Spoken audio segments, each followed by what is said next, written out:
존경하는 국민 여러분, 오늘 오전 국무회의에서 확정한 국가균형발전 프로젝트에 대하여 국민 여러분께 설명드리겠습니다. 지난 수십 년간 우리는 국가균형발전을 추구해 왔습니다.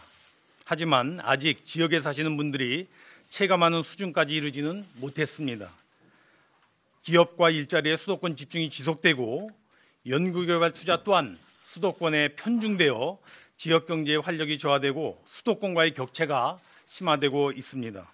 상대적으로 인구수가 적고 인프라가 취약한 비수도권은 예비탄상조사 통과가 어려워 새로운 대규모 프로젝트 추진이 오히려 늦어지고 이로 인해 사람이 모여들지 않은 악순환이 지속되고 있습니다. 이러한 악순환의 고리를 끊고 지역이 자립적인 성장 발판 마련을 위한 국가의 전략적인 투자가 시급한 상황입니다. 지역 발전을 뒷받침하는 핵심 인프라와 전략 산업에 대한 국가 차원의 종합적이고 선제적인 투자를 통해 시너지 효과를 창출해야 합니다. 이를 위해서는 지역의 중장기적 수요 창출과 국가 경쟁력 제고가 가능한 광역 교통 물류망 구축, R&D 투자 등 대규모 프로젝트의 신속한 추진이 필요합니다. 수도권과 지역 간의 격차가 지금보다 더 심각한 상황이 오기 전에 반드시 국가 균형 발전을 이루어야만 합니다. 전국을 골고루 살기 좋은 곳으로 만들어 수도권과 지역이 상생 발전해야 합니다. 이는 더 이상 미룰 수 없는 이 시대의 당면 과제입니다. 이에 정부는 지역의 혁신 성장판을 열어 지역 경제 활력을 제고하고 지역의 지속 가능한 성장을 뒷받치는 한편 지역을 보다 더 살기 좋은 곳으로 만들기 위한 국가 균형 발전 프로젝트를 추진하고자 합니다. 정부는 지난해 혁신 성장과 일자리 창출 지원 방안 그리고 2019년 경제 정책 방향 발표를 통해 대규모 공공투자 프로젝트를 신속히 추진하겠다고 국민들께 약속드린 바가 있습니다. 이에 따라 17개 시도로부터 32개 사업, 68조 7천억 원에 달하는 사업 신청을 받았고 사업의 우선순위 및 필요성 등에 대해 해당 지자체로부터 의견도 수렴하였습니다. 그리고 국가균형발전위원회, 기재부, 국토부, 산업부 등 관계부처가 TF를 구성하여 국가적 차원의 우선순위와 타당성 등을 검토하였고 구체적인 방안을 마련하였습니다. 국가재정법에 따라 오늘 국무회의에서 국가균형발전 프로젝트 추진을 위한 예비탄성조사 면제 대상 사업을 확정 의결하게 된 것입니다. 이에 국가균형발전 프로젝트는 크게 4가지 영역에서 추진이 되었습니다. 첫째, R&D 투자 등을 통한 지역의 전략산업 육성. 둘째, 지역산업을 뒷받침할 도로, 철도 등 인프라 확충. 셋째, 전국을 연결하는 광역교통 물류망의 구축. 마지막으로 넷째, 환경, 의료, 생활교통시설 등 지역 주민의 삶의 질 제고라고 하는 4가지 영역에서 마련이 되었습니다. 전체 규모는 총 23개 사업이고 24조 1천억 원입니다. 이를 통해 지역의 산업 경쟁력 제고와 지역 주민 생활 환경을 개선하기 위한 사업이 추진됩니다. 약 13조 원이 되겠습니다. 아울러 지역과 지역을 연결하는 교통, 물류, 국가 기관망 사업이 추진됩니다. 약 11조 원 정도가 되겠습니다. 이와 같은 프로젝트 대상 사업 선정 기준 4가지를 구체적으로 설명드리겠습니다. 첫째, 국가 균형 발전과 지역 경제의 시너지 효과를 창출할 수 있는 사업을 최우선적으로 고려하였습니다. 새로운 수요 창출에 잠재력이 높은 국가 기관망과 R&D 투자, 산업단지 연계 교통망 등 지역 전략산업 육성에 주안점을 두었습니다. 특히 2개 이상의 시도를 연결하는 지역 간 연결성을 강화하는 사업을 적극 반영하였습니다. 둘째, 사업계획이 구체화되어 신속한 추진이 가능한 사업을 선정하였습니다. 특히 고속도로 건설 5개년 계획, 국가철도망 중장기 구축계획 등 상위 계획에 반영이 되어 있는 사업만을 대상으로 하였습니다. 셋째, 지방자치단체의 우선순위가 높은 사업을 반영하기 위해 노력했고 반영이 어려울 경우 지방자치단체와 대체 사업을 협의하여 선정하였습니다. 특히 고용위기지역, 산업 위기 지역에 대해서는 지역의 어려움을 감안하여 추가적으로 고려했다는 말씀을 드립니다. 넷째, 수도권의 경우에는 대상 사업을 선정하는 대신 수도권 주민들의 생활 여건을 개선하기 위해 지난해 12월 신분당선 연장 사업 등을 포함하여 발표한 수도권 광역교통망 개선 대책을 차질 없이 추진해 나가도록 하겠습니다. 다만 낙후된 접경 지역에 대해서는 요청 사업을 중심으로 반영했다는 말씀을 드립니다. 근본 프로젝트는 과거에 추진해왔던 30대 선도 프로젝트 4대강 사업과는 사업 내용과 추진 방식 등에서 다르다는 점을 말씀드립니다. 첫째, SOC 이외에도 R&D 투자 등 지역 전략 산업 육성을 위한 사업을 함께 포함시켰습니다. 둘째, 과거 중앙정부가 주도하던 탑다운 방식이 아니라 지자체가 제안한 사업을 중심으로 검토하는 바텀업 방식을 최대한 적용하였습니다. 셋째, 환경, 의료, 생활교통시설 등 지역 주민의 삶의 질 향상과 직결되는 사업들도 포함됐다는 말씀을 드립니다. 아울러 마지막으로 절차적인 측면에 있어서도 국가재정법이 정한 법적 절차인 국무회의 의결을 거쳐 확정했다는 점도 과거와는 다른 점이 되겠습니다. 이제 국가균형발전 프로젝트의 주요 내용을 말씀드리겠습니다. 첫째, R&D 투자 등을 통해 지역의 전략산업을 육성하겠습니다. 총 5개 사업 3조 6천억 원이 되겠습니다. 먼저 국내 상용차 생산 거점인 전북의 상용차 산업 혁신 성장 및 미래형 산업 생태계 구축 R&D를 지원함으로써 지역의 산업 경쟁력이 회복되도록 하겠습니다. 둘째, 헬스케어, 에너지 등 기존 산업과 인공지능 AI를 융합하는 광주 인공지능 지적 단지와 전남의 수산식품 수출단지 조성으로 지역의 전략산업을 육성하겠습니다. 지역 특화 산업 육성 플러스 사업, 스마트 특성화 기반 구축 사업 등 전국 단위의 R&D 사업을 지원하여 지역의 경쟁력을 제고하도록 하겠습니다.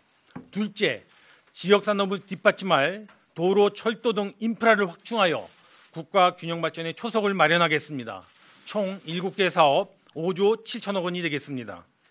충남의 성문산업 인집철도 사업, 그리고 대구의 산업선 철도 건설을 통해서 철강, 컨테이너 등 화물 운송을 효율화하고 물류 부담을 덜어주어 지역 기업의 경쟁력 향상을 도모하겠습니다. 울산 외곽순환도로 건설 사업으로 미포 등 인근 산업단지에 물류를 원활히 하는 동시에 도심 교통 혼잡도 완화하도록 하겠습니다. 부산신항과 인근 간선망을 연결하는 부산신항 김해 고속도로 사업을 건설하여 늘어나는 항만 물동량이 효율적으로 처리되도록 하겠습니다. 아울러 전남 앞해 화원 등 서남해안 관광도로와 인천 영종 신도 평화도로 건설로 도서지역과 내륙을 잇는 해안 관광벨트를 조성하겠습니다. 새만금에도 국제공항을 건설하여 민간 투자 유치와 국내의 교류를 촉진하고 새만금 개발이 속도감 있게 추진되도록 하겠습니다. 셋째, 전국 권역을 연결하는 광역 교통물류망 구축 사업입니다. 총 5개 사업 10조 9천억 원입니다. 남부 내륙 철도를 건설하여 수도권에서 경북, 경남을 지나 조성 관련 기업체가 밀집한 거제까지 2시간대로 연결하여 지역 산업 회복의 발판이 되도록 하겠습니다. 충북선 철도 고속화 사업을 통해 기존 경부 축에 대응하는 강원도와 호남 연결충을 강화하여 국토 X축 국가철도망을 본격적으로 하겠습니다. 세종 청주 고속도로 건설을 통해 충남 대산에서 경북 영덕을 잇는 동서 고속망 제4축을 완성하고 아울러 제2경춘국도를 신설하여 수도권과 강원 간 접근성을 한층 강화하도록 하겠습니다. 평택 오송 구간에는 고속철도 선로를 추가 건설하여 경북 고속철과 호남 고속철이 합류하고 KTX와 SRT가 교차하는 핵심 구간의 병목 현상을 해소하여 고속철도를 국민들이 상시 편리하게 이용할 수 있도록 하겠습니다. 넷째, 지역의 생활 환경을 개선하고 지역 주민의 삶의 질을 높이겠습니다. 총 6개 사업 4조 원입니다. 국제관광도시인 제주는 공공하수처리 시설을 지하화하여 인근 지역의 악취 문제를 해결하고 지역 주민과 관광객의 불편을 해소하겠습니다. 산업도시인 울산에 산재 전문 공공병원을 설치하겠습니다. 중증 환자에게 전문 의료 서비스를 제공하는 지역 거점 의료시설을 마련하겠습니다. 대전시 전역을 순환하는 친환경 운송수단인 트램을 건설하여 도심의 교통 혼잡을 완화하여 주민들의 생활 편의를 높이도록 하겠습니다. 서울 도시철도 7호선을 접경지역인 포천까지 연장하여 주민들에게 대중교통 서비스를 제공하는 한편 지역개발의 토대를 마련하겠습니다. 동해선 철도의 포항 동해 구간을 전철화하여 동해선 전 구간을 환승 없이 빠르고 편리하게 이용할 수 있도록 하겠습니다. 전국 국도 8개도의 위험 구간에 대해서도 개선해 나가겠습니다. 급경사 및 선형 불량 구간, 그다음에 차로수의 불균형에 따른 병목 구간을 개량하여 도로 이용의 안전성과 편의성을 높이도록 하겠습니다. 마지막으로 국가 균형과 지역 경제에 기여할 수 있으나 사업 타당성에 대한 점검이 추가적으로 필요한 사업은 신속히 예타 조사 대상 사업으로 선정을 하였습니다. 제천 영월 고속도로 사업, 문경 김천 철도 구축 사업, 경전선 전철화 사업은 예타로 선정하여 착수하고 사상 해운대 민자 고속도로는 민자 적격성 조사를 조사 대상 사업으로 선정하여 신속히 추진하겠습니다. 존경하는 국민 여러분, 프로젝트 추진에 따른 재정 부담 등에 대한 국민 여러분들의 우려도 잘 알고 있습니다. 정부는 지자체에서 신청한 총 68조 7천억 원 규모를 엄정한 기준에 따라 면밀히 검토하여 24조 1천억 원으로 조정하여 발표하게 되었습니다. 오늘 발표된 23개 사업은 최대한 2029년까지 연차적으로 추진됩니다. 앞으로 10년간 연평균 1조 9천억 정도의 국비가 소요되어 2019년 정부 재정 규모 470조 원과 비교해 볼 때 중장기적인 재정 운영에 큰 부담이 되지는 않을 것으로 전망이 됩니다. 아울러 국가재정운영계획 수립 과정에서 정부는 지출구조개혁 등 재정혁신 노력을 배가하여 재정 부담을 최대한 흡수해 나가도록 하겠습니다. 예비 타당성 조사로의 흔들림을 우려하는 목소리가 있습니다. 예비 타당성 조사 제도는 99년도 도입한 이후 그간 재정의 효율적 운영에 많은 기여를 하였고 앞으로도 계속 보완 발전시켜 나갈 것입니다. 근본의 예타 면제는 수도권과 비수도권의 격차가 심화되고 있는 현 상황을 타개하기 위하여 국가재정법에서 정한 범위 내에서 제한적으로 추진하는 것이라는 점을 다시 한번 말씀드립니다. 정부는 효율적인 재정 투자를 위해 사업 효과와 비용을 객관적으로 분석하는 예비 타당성 조사 제도의 도입 취지, 정신, 원칙, 기준을 존중하며 이 제도의 틀을 앞으로도 유지 발전시켜 나갈 계획입니다. 이어 그간의 운영 과정에서 나타난 미비점을 보완하기 위하여 예타 제도의 평가 항목의 조정, 예타 수행 기간의 다원화, 조사 기간의 단축 방안 등을 검토하여 금년 상반기 중에 예비 타당성 제도의 개선 방안을 마련하여 발표하도록 하겠습니다. 존경하는 국민 여러분, 오늘 발표한 국가균형발전 프로젝트는 지역의 자립적 성장을 위한 기반을 확충하여 지역에 사람과 기업이 모이고 활력을 높여 지역을 살리기 위한 것입니다.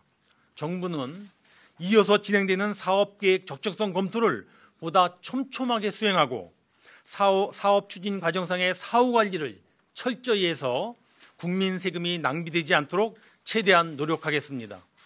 그러나 정부의 노력만으로는 지방을 살리기에 부족할 수 있습니다. 지역의 노력과 함께 국민 여러분들의 관심이 매우 중요합니다. 지자체와 지역 주민, 국회, 국민 여러분의 적극적인 관심과 이해, 협조를 요청드립니다. 국가균형발전 프로젝트가 국민 모두가 어디서나 골고루 잘 사는 나라의 초석이 될 수 있도록 최선을 다하겠습니다. 감사합니다.